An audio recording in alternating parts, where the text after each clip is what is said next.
اس بات کا کسی نہ کسی جگہ پر یہ گنجائش موجود ہے کہ اس نے اپنی چکن نیک کو ایکسپینڈ کرنا ہے۔ اس پرسپیکٹو میں بہت سارے انڈین ماہرین یہ رائے پیش کر رہے ہیں کہ انڈیا کو فوری طور پر بنگلہ دیش پر چڑھائی کرتے ہوئے بنگلہ دیش کے اندر ایک نیا ہندوستان بنانا چاہیے اور ایک ہندو دیش کا وہاں پر قیام رکھنا چاہیے، اور وہاں پر داخل ہونے کے بعد بنگلہ دیش کے اندر اس کا تقریباً 150 سے 200 کلومیٹر کا جو ایریا ہے اس کو قبضے میں لے کر اسے بھارت کا حصہ ڈکلیئر کرتے ہوئے اپنی چکن نیک کو سٹرونگ کرنا چاہیے، کیونکہ چکن نیک کو سٹرونگ کیے بغیر انڈیا کا اس ریجن کے اندر خاص طور پر ان 7 سسٹر سٹیٹس کو بچا پانا کافی حد تک ناممکن ہے۔ بھارت کے ایک جو ڈیفنس اینالسٹ ہیں میجر گورو آریہ، ان سمیت کئی اور لوگوں نے اپنی یوٹیوب ویڈیوز کے اندر اسی نقطے کو اجاگر کرتے ہوئے انڈین گورنمنٹ کو اس بات پر قائل کرنے کی کوشش کی ہے کہ یہ اس وقت ان کے لیے اسٹریٹجیکلی سب سے زیادہ اہم نقطہ ہے۔ اور انڈین پرائم منسٹر جو ہیں یہ جو نریندر مودی، یہ بھی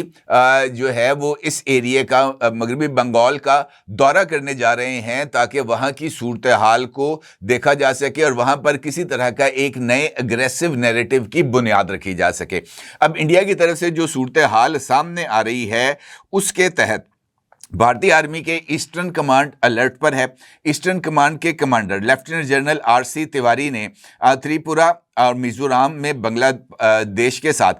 جو سرحد ہے اس کا وزٹ کیا۔ انہوں نے BSF اور اسام رائفلز کے افسران کے ساتھ سیکیورٹی ریویو میٹنگ بھی کنڈکٹ کی، جہاں پر ممکنہ حملے اور سرحدی حالات اور ایمرجنسی تیاریوں کے اوپر بات چیت کی گئی۔ اس کے ساتھ ساتھ BSF اور انڈین آرمی نے بنگلہ دیش کے ساتھ متصل سرحد کو مزید جو ہے محفوظ بنانے کے لیے ڈرون، جدید کیمرے اور سینسرز کو انسٹال کرنا شروع کر دیا ہے۔ تریپورہ، میزورام، اسام اور میگھالیہ جیسی ریاستیں جہاں پر آلریڈی انڈیا کے خلاف ایک آزادی کی تحریکیں چل رہی ہیں، وہاں پر جو فوج ہے اس کو مزید اختیارات دینے کی تجویز زیر غور ہے، اور ان ریاستوں کے اندر ہائی الرٹ بھی کر دیا گیا ہے تاکہ کسی قسم کی یہ جو بغاوت ہے اس میں تیزی کو روکا جا سکے۔ اسی طریقے سے بنگلہ دیش کے اندر بھی یہ جو نئی صورتحال پیدا ہوئی ہے اس کے اوپر اثر نو جو غور ہے اس کا آغاز کر دیا گیا ہے۔ اور جس طریقے سے میں نے آپ سے گفتگو کے آغاز میں کہا کہ بنگلہ دیش نے اپنی آرٹلری یونٹس کو طویل فاصلے تک اور درمیانے فاصلے تک مار کرنے والے گائیڈڈ راکٹ سسٹم TRG-300 اور TRG-230 کو انسٹال کر دیا ہے، ان کو سرحدوں پر پہنچا دیا ہے تاکہ انڈین کسی بھی اگریشن کا جواب دیا جا سکے۔ اب یہ جو رپورٹس ہیں یہ ترکی کے بنے ہوئے انفیکٹ راکٹ سسٹمز ہیں جو کہ بنگلہ دیش کو فراہم کیے گئے تھے۔ یہ TRG-230 کی رینج 70 کلومیٹر جبکہ TRG-300 کی رینج 120 کلومیٹر ہے۔ یہ بنگلہ دیش کی جو آرمی ہے اس میں یہ دونوں سسٹمز 2022 میں انڈکٹ ہو چکے ہیں، اور یہ فورس گول 2030 ماڈرنائزیشن پلان جو کہ بنگلہ دیش نے بنایا تھا یہ اس کا حصہ ہیں۔ اب یہاں پر صورتحال ذرا اور اگلے لیول پر آ جاتی ہے، وہ ہے پاکستان، بنگلہ دیش اور چائنا۔ یہ جو ٹرائیکا ہے انفیکٹ یہ بھی انڈیا کے لیے ایک بہت الارمنگ سچویشن کو کریٹ کر رہا ہے۔ اس وقت 8 ممالک ایسے ہیں جو کہ پاکستان کے ساتھ سعودی عرب کی طرز کا ڈیفنس اگریمنٹ کرنا چاہتے ہیں۔ حالیہ دنوں میں بنگلہ دیش کے مختلف لیڈرز، خاص طور پر ان کے جو ملٹری سے تعلق رکھنے والے لوگ ہیں، انہوں نے پاکستان کا وزٹ کیا۔ پاکستان کے ہائی ملٹری آفیشلز نے بنگلہ دیش کا بھی وزٹ کیا، اور اسی طریقے سے جو چائنیز لوگ ہیں PLA کے، انہوں نے بھی بنگلہ دیش اور پاکستان کا وزٹ کیا۔ ان وزٹس کے دوران بنگلہ دیش کی طرف سے پاکستان کے ساتھ سعودی عرب طرز کا جو ایک معاہدہ ہے وہ کرنے کی تجویز جو ہے وہ سامنے آئی، اور بنگلہ دیش نے اس خواہش کا اظہار کیا کہ وہ پاکستان کے ساتھ ایک میوچل ڈیفنس اگریمنٹ کرنا چاہتے ہیں جس میں ایک پر حملہ دوسرے پر حملہ تصور ہو، اور اس کے اگینسٹ پاکستان کو بھی بنگلہ دیش کے اندر ایئر بیس قائم کرنے اور وہاں پر نیول جو بیسز ہیں ان کو بھی قائم کرنے کی سہولت دی جائے گی۔ اب یہ جو ایشو ہے پاکستان کی ایئر بیس اور نیول بیسز کا، یہ بہت زیادہ اہمیت کا حامل ہے، کیونکہ اگر یہ ڈیفنس ایگریمنٹ جو اگلے چند روز میں جس کے بارے میں ایک اہم پیش رفت ہونے کا امکان ہے، اگر یہ طے پا جاتا ہے تو بنگلہ دیش میں ایک مرتبہ پھر پاکستانی ایئر فورس بھی موجود ہوگی، پاکستانی ایئر فورس کی وہاں پر ایک بیس بھی موجود ہوگی جہاں پر J-10C طیارے بھی موجود ہوں گے، JF-17 تھنڈر بھی موجود ہوں گے، اور اس کے ساتھ ساتھ پاکستان کے جو نیول ویسلز ہیں بشمول چائنیز نیول ویسلز کے، وہ بھی وہاں پر موجود ہوں گے۔ اور یہ سچویشن یقینی طور پر انڈیا کے لیے ایک ڈراؤنا خواب ہے، کیونکہ جن بارڈرز کے اوپر خاص طور پر مونگلا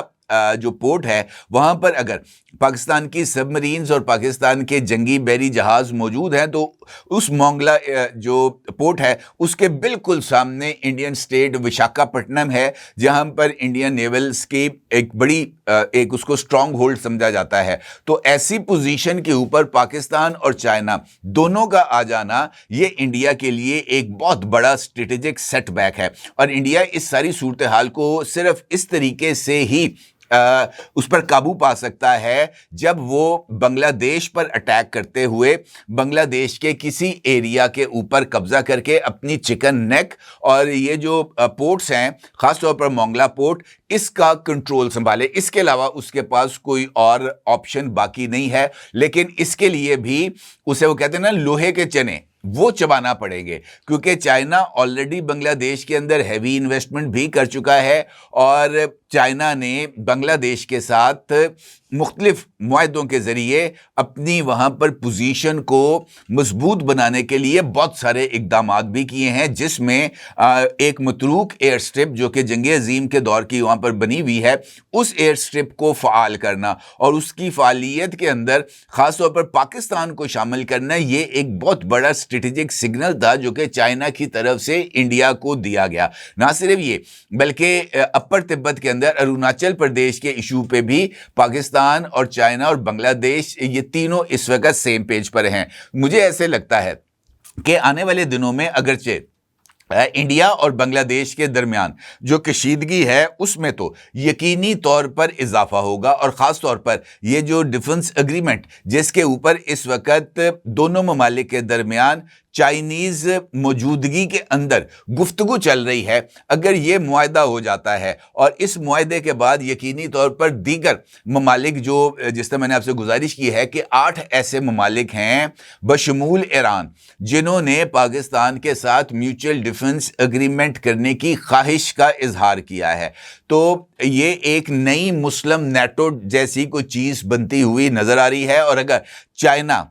اس سارے عمل میں شامل ہو جاتا ہے، وہ اس طرح کے ڈیفنس ایگریمنٹس کا حصہ بن جاتا ہے، تو پھر جناب جو صورتحال ہے وہ تو انڈیا کے لیے 100% ناقابل برداشت ہوگی، کیونکہ چائنا اگر اس طرح کے ڈیفنس ایگریمنٹس کا حصہ بنتا ہے تو پھر پاکستان پر حملہ ہو، بنگلہ دیش پر حملہ ہو یا کسی اور پر بھی حملہ ہو تو وہ چائنا کے اوپر حملہ تصور کیا جائے گا، اور اگر چائنیز فوج حرکت میں آ جاتی ہے تو پھر اس کو روکنا، اس کی نئی فائر پاور اور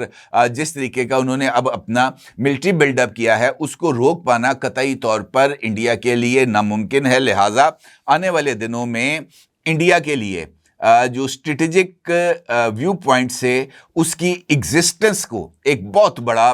جو ہے نا وہ خطرہ لاحق ہو چکا ہے، اور یہی وجہ ہے کہ Indian defence analyst Indian government کو پش کر رہے ہیں کہ وہ بنگلہ دیش کے بارڈر کو کراس کر کے اندر گھسے، لیکن ایسا ہونا